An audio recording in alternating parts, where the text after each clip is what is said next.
you ever get the feeling your dreams are trying to tell you something? This era of peak TV constantly now finds previously dusty or syndication-heavy channels now unraveling, well, let's call it the AMC map, and getting into original programming in an effort to make a stand and draw some blood in the cable coliseum.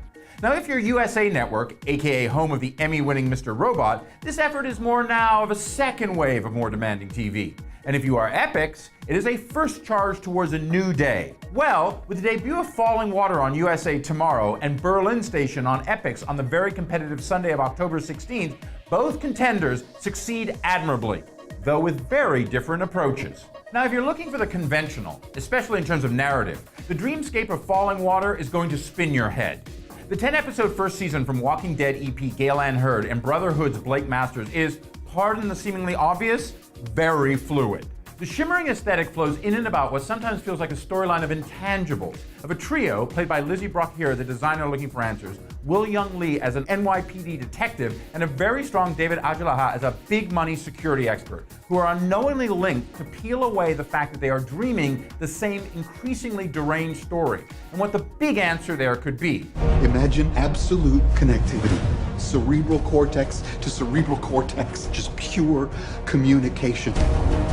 Like Mr. Robot, Falling Water aims high, assuming that viewers are smarter than they're often given credit for, and, with a bit of a slow liftoff, finds a solid, though complex trajectory.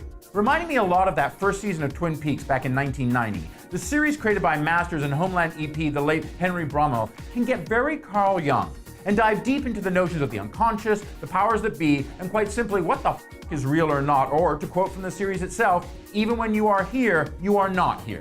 But though, unlike almost anything you'll see on TV sober, you should be here for Falling Water, because it pushes the boundaries, the science, and weaves its way into occupying a lot more than the present moment. There's a leak in the CIA. We need you in Berlin.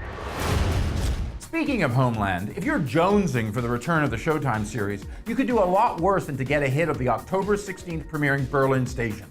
A seemingly pretty straightforward modern-day spy thriller mixed with a workplace drama, obviously set in the German metropolis, this 10-episode first season Bradford Winters showrun ensemble sneaks up on you to become compelling drama, with a seemingly new take on the timely stories of whistleblowers like Edward Snowden and Julian Assange and WikiLeaks, and, perhaps more importantly, who really wins and loses in moving the geopolitical chess pieces of the grand game nowadays. Time isn't on our side. You find who's leaking to Shaw, you come home in garlands. And if I don't? Then learn to love Berlin.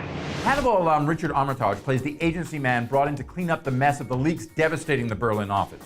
But it's the top-notch performances by Richard Jenkins as the CIA station chief, Michelle Forbes as an ambitious CIA administrator, and Rhys Ifans as a hard-living and frustrated field agent that makes the series, and warrants you tuning in on Sunday.